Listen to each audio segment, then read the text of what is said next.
Tervetuloa mukaan Aihu Agencyn webinaariin. Aihu Agencyn webinaareissa sukelletaan tekoälyn ja automaation uusimpiin trendeihin ja tarjoamme konkreettisia vinkkejä ja ratkaisuja, jotka auttavat sinua kehittämään omaa toimintaasi.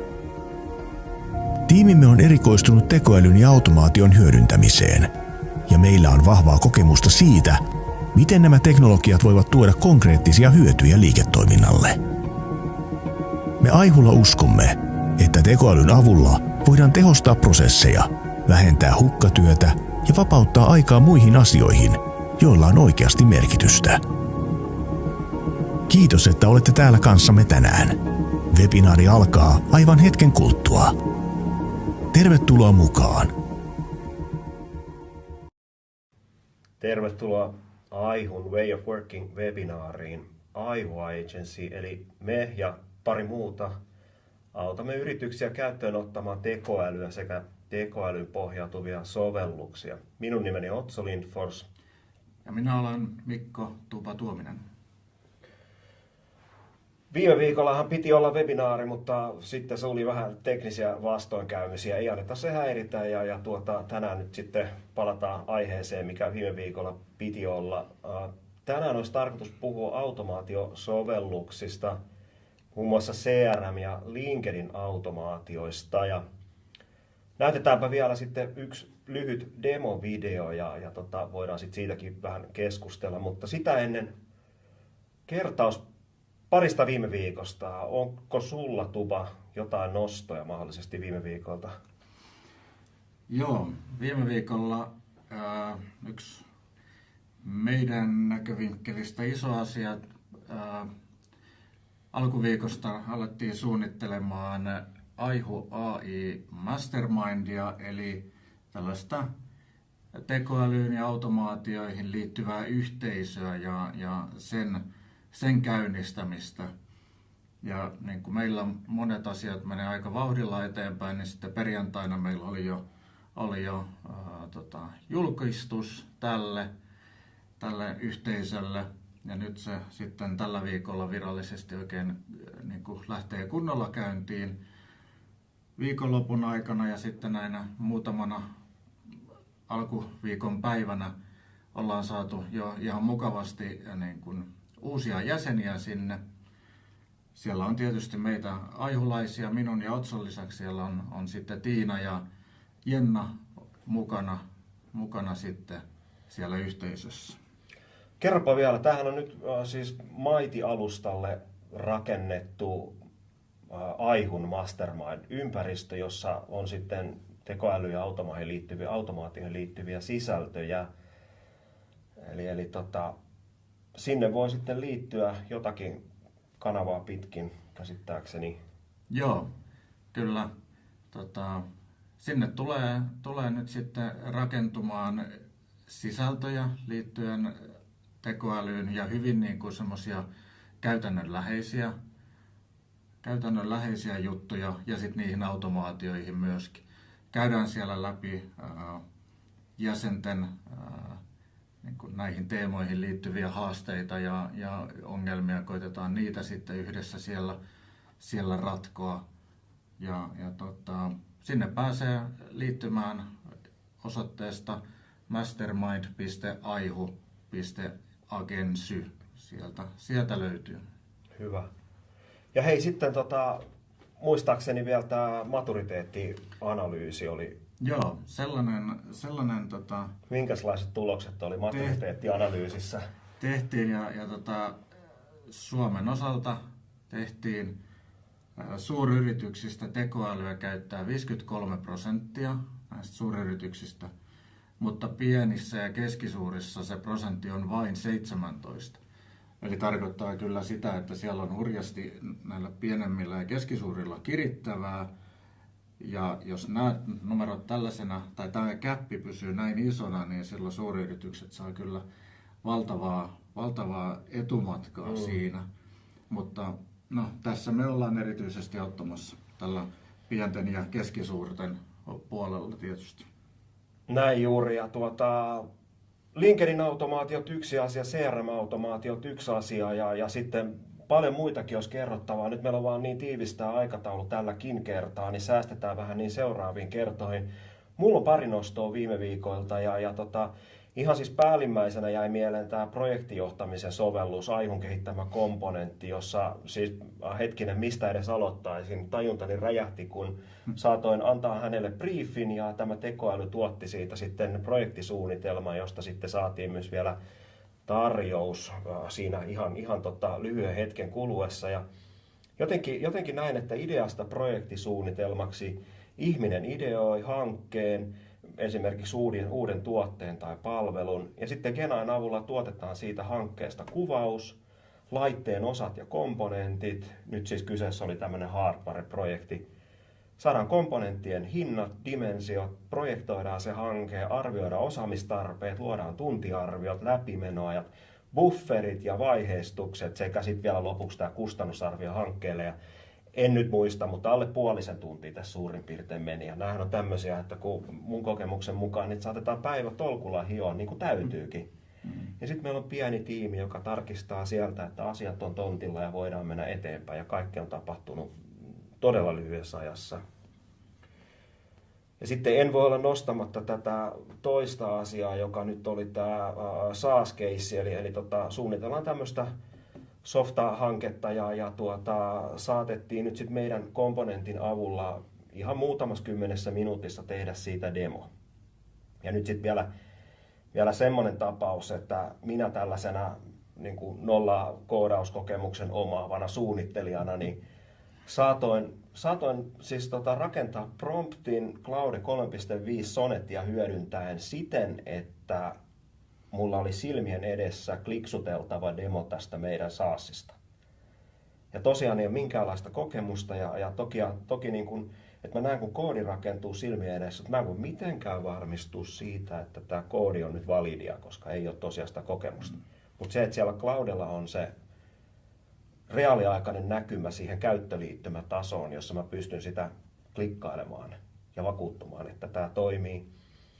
Ja se, että se oli huikea kokemus, mutta nyt sitten demosta meidän suunnittelija jatkaa työtä ja lähdetään tekemään sitä MVPtä siitä. Niin ollaan niin kuin tehty valtava huima loikkaus. Mutta nämä oli semmoista mulle niin kuin järisyttävimmät kokemukset tältä viikolta tai edellisviikolta ja tältä viikolta. Niin. Joo, toi sama Clouden artifact on se toiminnallisuus, mikä sen koodin sitten toiminnallisuuden siinä oikeasti näyttää siinä ruudulla. Niin tuossa Halloweenin aikaan tein lapsille tämmöisen Halloween-aiheisen matopelin ihan juurikin tätä samaa tapaa käyttäen. Eli en suoraan osaisi itse koodata matopeliä, saatikka sitten Halloween-teemaista matopeliä. Hei, varmaan yksi tarkennus olisi hyvä paikallaan, että kun me puhutaan nyt, mä käytän usein sanaa komponentti, ja ehkä nyt sitten vielä tarkennus voisi olla automaatiokomponentti, mutta mistä on kyse, kun puhutaan automaatiokomponentista? Mitä me tarkoittaa, kun me puhutaan automaatioista? Joo, jos mennään ihan lyhytkin steppi historiaan niin kuin taaksepäin, niin siellä automaatioitahan on tehty totta kai softapuolella jo vaikka kuinka kauan. Eli on koodattu niitä automaatteja ja siinä on mennyt sitten niin kuin aikaa ja hermoja niiden tekemisessä.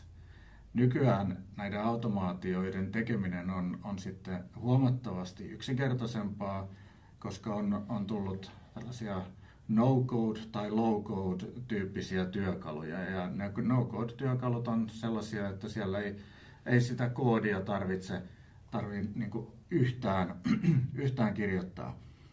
Ja siellä on sitten erilaisia komponentteja. On komponentteja siihen, että yhdistetään vaikka joku markkinointiautomaatio ja CRM tai Gmail tai jotain muita. Siellä on niin kuin tuhansia palveluita, joita voidaan niin kuin yhdistää niihin yrityksen omiin järjestelmiin.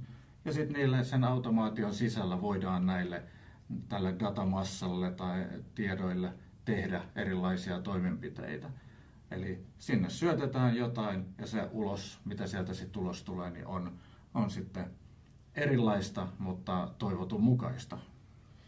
Voisiko tässä ajatella, tai itse ainakin niin kuin yksinkertaista, kun yrityksellä on erilaisia tarpeita, siellä voi olla päivittäisessä arjessa sellaisia toistuvia toimenpiteitä, joita voitaisiin hyvinkin helposti automatisoida, niin me pystytään tarjoamaan siihen näitä komponentteja, ja sitten näitä komponentteja eri tavoin yhdistelemällä, niin saada erilaisia hyötyjä erilaisille yrityksille.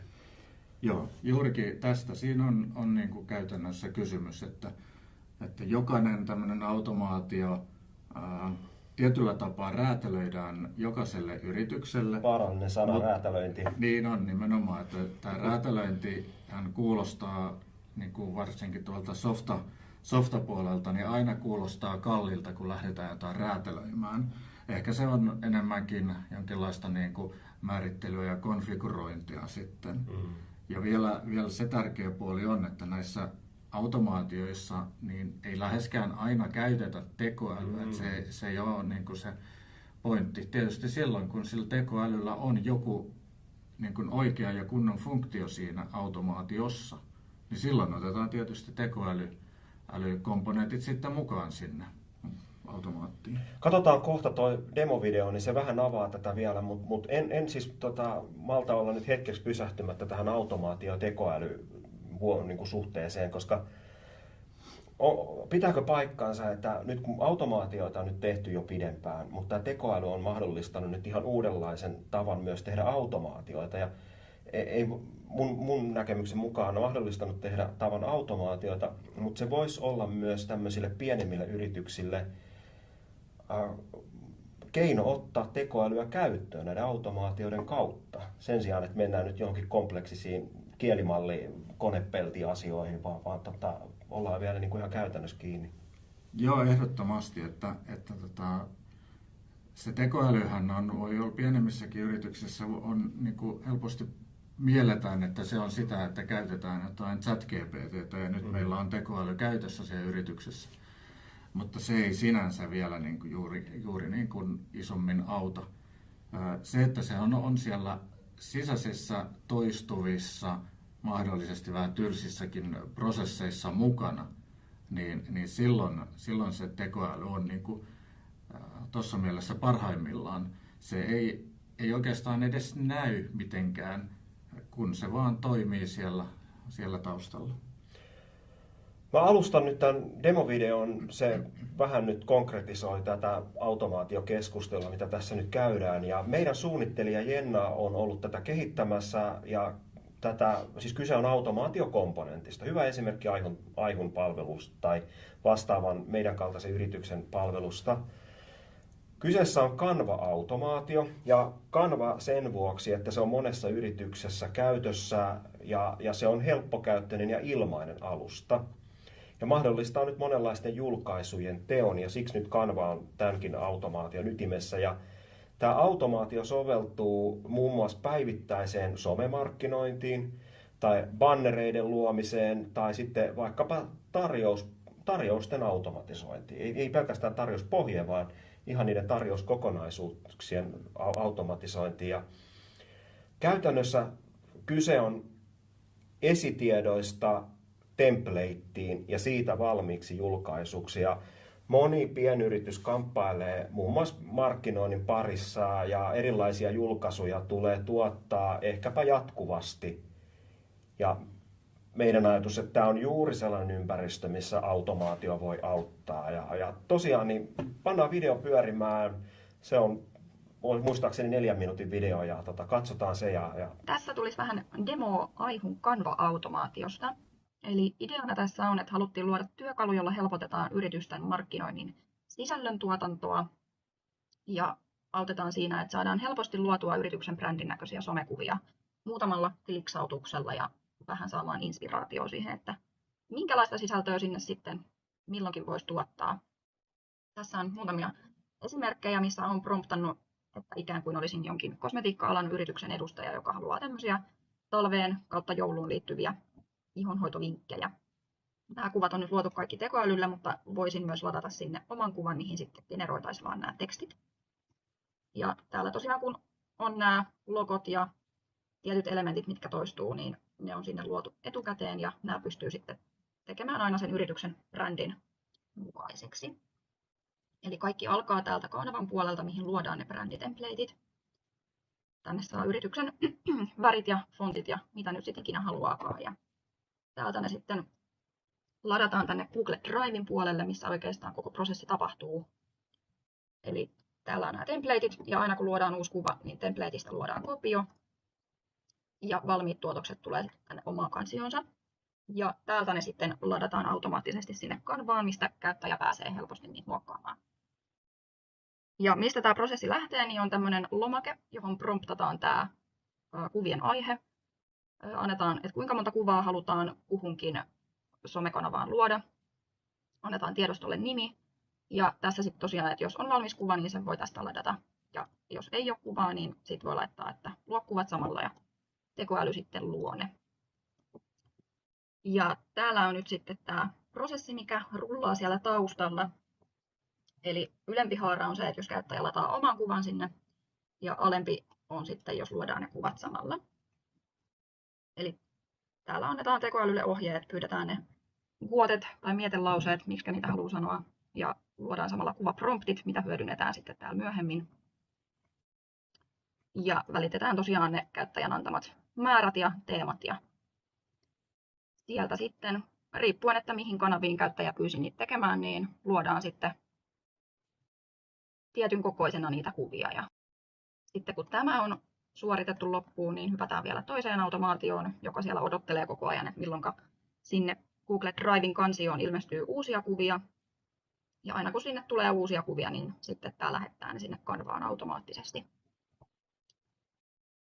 Eli tosi helposti saadaan luotua vaikka kuinka paljon kuvia kerralla. Ja totta kai kun tekoälyn kanssa tehdään, niin voi olla, että siellä saattaa olla jotain hassun näköisiä elementtejä. Ja että kaikki kuvat ei ole ihan täydellisiä, mutta sitten kun niitä pystyy luomaan paljon kerralla, niin todennäköisesti jokin sieltä on sitten semmoinen, mitä pystyy ainakin jatkojalostamaan, jos ei nyt ihan sellaisenaan käyttää. Ja kivasti saa myöskin sitten semmoista inspiraatioa, että minkälaisia kuvia sinne yrityksen somekanaviin voisi laittaa.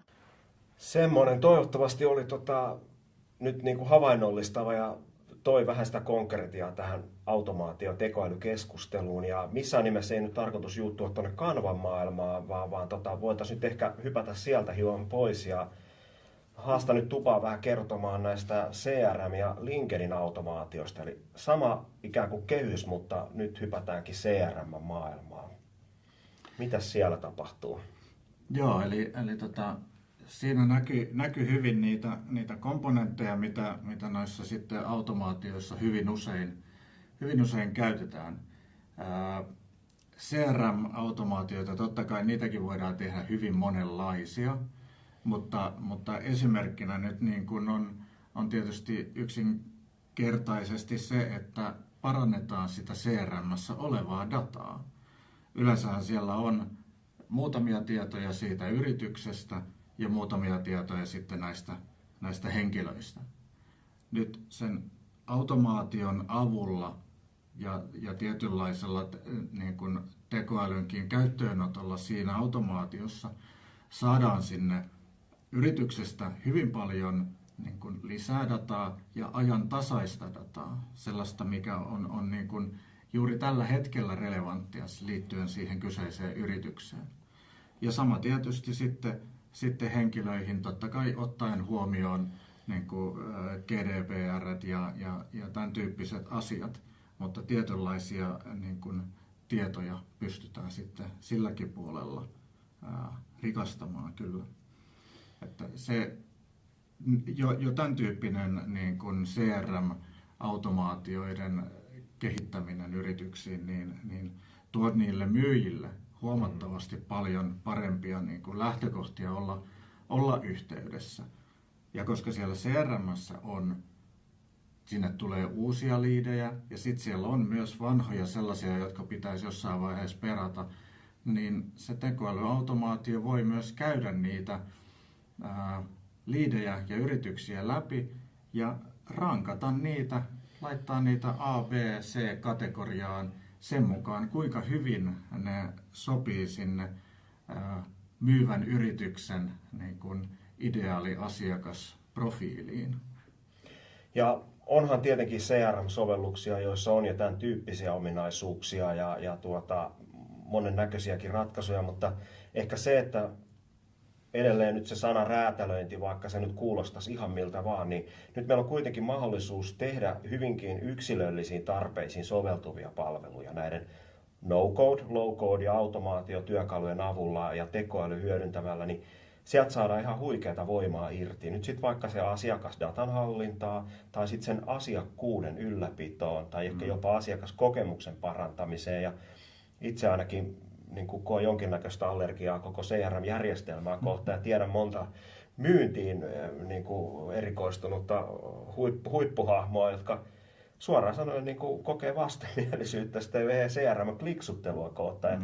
Musta on niin kuin äärimmäisen helpottavaa, että idea siitä, että mä voisin vapautua kokonaan siitä kliksuttelusta siellä CRM:ssä, niin se jo tuntuu helpottavalta. Mutta sitten hei, LinkedIn. Mitäs LinkedIn automaatiot ovat? No sillä puolella sitten onkin niinku mielenkiintoisia, koska linkkaria tietysti käytetään paljon liidien generoimiseen ja liidien löytämiseen. Se LinkedIn automaatio voi tarkoittaa esimerkiksi sitä, että tuodaan sieltä LinkedInistä suoraan automaation ja mahdollisesti tekoälyrikastuksen avulla sitä dataa sinne CRM:ään suoraan. Tai sitten se voi tarkoittaa esimerkiksi sitä, että sen automaation avulla otetaan yhteyttä niihin omiin niin kuin liideihin, siihen oman ideaaliasiakasmassaan, joka siellä LinkedInissä on, niin päästään niitä lähestymään niin kuin automaatin kautta. Niin kuin me tiedetään, ketkä LinkedInia on yhtäänkään enempää käyttäneet, niin se alkaa jossain vaiheessa käymään ihan niin kuin työstä se, että on siellä joka päivä ja joka päivä on sitten kliksuttelemassa niitä connect-pyyntöjä tai ensinnäkin etsii niitä, kenelle sen connect-pyynnön laitan. Niin tämä kaikki on automatisoitavissa myöskin. Ja onhan varmaan nyt niin kuin ne mahdollisuudet, että meillä on nyt jonkinnäköistä liidigenerointia ja sitten meillä on jonkinnäköistä niin kuin liidin kuohkeuttamista, mutta nämä kaikki on integroitu sinne CRM:ään ja sitten sitä kautta nyt vaikkapa tämän Canva-esimerkin kautta niihin tarjouspohjiin ja sen automatisointi, niin mehän puhutaan jostain semmoista saumattomuudesta nyt näiden eri tasojen kesken. Ja mä huomaan, kun me puhutaan komponenteista, niin tässäkin on vähän nyt ehkä semmoinen terminologia-asia, että on nämä automaatiokomponentit, mutta kun mä näen nämäkin jo komponentteina, mistä me puhutaan, nämä Canva-automaatio, CRM, rikastaminen ja LinkedIn automaatiot ja näiden saamattomuus. No, olen innostunut. Joo. Mutta tämä on totta, että oikeastaan nämä kaikki automaatiotyypit, mitä tässä ollaan nyt tänäänkin käsitelty, niin ne on tietyllä tapaa yhdistettävissä kaikki toisiinsa. Eli parhaimmassa tapauksessa sieltä LinkedInistä saadaan tieto, että nämä on meille potentiaalisia asiakkaita. Ollaan heihin automaattisesti yhteydessä, kun sieltä tulee ostosignaaleja ja päästään keskustelussa eteenpäin, niin meidän automaatio voi tehdä suoraan sitten jo päästä tarjousta kaiken sen niiden keskusteluiden perusteella, mitä me ollaan vaikka palavereissa sitten sen asiakkaan kanssa käyty. Niin kuin me monet kuulijoistakin varmaan ovat kuulleet niistä, että palavereista otetaan muistiot ulos ja sitten sitä voidaan käyttää myös siellä tekoälyn niin kuin syötteenä näille kaikille. Ja ne teistä, jotka ei vielä käytä tämän tyyppisiä sovelluksia nyt palavereissa, niin suosittelen nyt ottamaan vähintään tuon taktikin käyttöön. Voi olla, että siis muitakin on ja voi olla, että on parempiakin. Me käytämme taktikkia, se on tosi hyvä. Ja se kerää siis palavereista muistiot ja tekee niistä sitten koosteet ja memot ja tarvittaessa sitten action pointit. Ja näin ne sitten menee ne action pointitkin koko tiimille ja homma nyt siltä osin ainakin automatisoituu. Ja jää se niin kuin muistiinpanojen tekeminen nyt siinä vähemmälle, vaikkakin itse ehkä välillä saatan tehdä silti muutaman muistiinpano siellä joukossa, mutta ne ei enää liity siihen niin kuin palaverin kulkuun, vaan ne saattaa liittyä sitten siihen ideointikapasiteettiin, mikä on vapautunut siitä palaverista. Mutta nämä on niin kuin tämmöisiä mahdollisuuksia, mitä nyt on jokaiselle tarjolla. Ja rohkaisisin tietenkin kaikkia nyt vähintään lähtemään kokeilemaan ja tutustumaan näihin automaatiosovelluksiin, sillä niin kuin tässä nyt on näiden parin esimerkin kautta huomattu, niin joko erikseen käyttäen tai sitten automatisoiden niitä nyt toisiinsa saumattomasti liittäen, mutta että mahdollisuudet on aika rajattomat suoraan sanottuna. Jos me täällä Aihulla nyt mietitään uusia palvelutuotteita ja niitä kehitetään, protoillaan ja pilotoidaan meidän asiakkaiden kanssa, niin kyllä se vähän sitten loppuviimein sieltä asiakkaalta se niin kuin tarve ja idea sitten kuitenkin lähtee. Että me ollaan nyt tämmöisiä niin kuin teknisiä tuottajia ja meillä on nämä kyvyt täällä näitä asioita ratkaista, mutta tarpeet tulee teiltä sieltä asiakaspäästä ja moninaisia tyylisiä työvaiheita voidaan ratkoa nykyään, helpottaa sitä arkea. Ja kuule, vielä ehkä loppuun, meillä alkaa aika loppumaan, niin mä ajattelin, että siitä voisi palata vielä siihen mastermindiin nyt ja ehkä tietenkin se, että saataisiin se linkkikin nyt jotain kautta jakoon, koska sinne on tulossa nyt sitten ihan huikeita juttuja sinne mastermind-yhteisöön, mutta kerro siitä vielä. Joo, meillä on useampia yhteistyökumppaneita tässä ihan lähipiirissä, jotka tulevat tuottamaan sinne meidän lisäksi materiaalia. Ja niistä kerrotaan sitten vähän tarkemmin, kun nämä aikataulut ja sitten ne aiheet valmistuu ja varmistuu. Mutta nyt vielä on hetki aikaa liittyä tämmöisellä Early Adopter-tittelillä. Eli tällä hetkellä se maksaa 28 € kuukaudessa, on sen hinta. Ja se linkki laitetaan tuohon johonkin sitten kommentteihin näkyviin, niin pääsette siitä sinne sitten myöskin mukaan helposti katsomaan, että mitä sieltä löytyy. Mutta tässä vaiheessa siellä pystyy hyvin myös itse vaikuttamaan siihen kertomalla, että mitä toivoo siellä, ja ehdotuksia otetaan avosylin vastaan, ja niihin pystytään nyt tässä alkuvaiheessa sit varmasti paljon helpommin vaikuttaa kuin sitten myöhemmässä vaiheessa. Toki silloinkin sitten jäseniä kuullaan sillä puolella tietysti. Hei, hyvä. Tuleeko sulla nyt muuta vielä mahdollisesti lisättävää? Jääkö jotain sanomatta, kertomatta? Jäi paljonkin sanomatta ja kertomatta, mutta seuraava webinaari on taas ensi viikon torstaina kello 15. Aihe on teille mysteeri, se on mysteeri myös meille. Ilmoitetaan se heti, kun se saadaan vahvistettua, niin pääsette sitten ilmoittautumaan myöskin sitten siihen ensi viikolla. Ja mysteeri nyt ainakin sen vuoksi, että tuossa just eilen mietin, että mitäköhän me nyt ollaan 2,5 kuukautta tässä Aihulla rymistelty ihan täysiä. Sitten ei kuitenkaan kuin 2,5 kuukautta ja hirveästi on tapahtunut, hirveästi on syntynyt asioita ja hirveästi on maailma muuttunut ympärillä. Tämä on kyllä vähän niin kuin kova vauhti. Tarkoitan nyt tätä tekoälyn kehittymistä ja automaatioiden kehittymistä. Ja se, mitä nyt ensi viikolla on, niin saattaa olla yllätys meillekin, että mitä tässä on maailmassa ehtinyt tapahtua sinä aikana. Kyllä.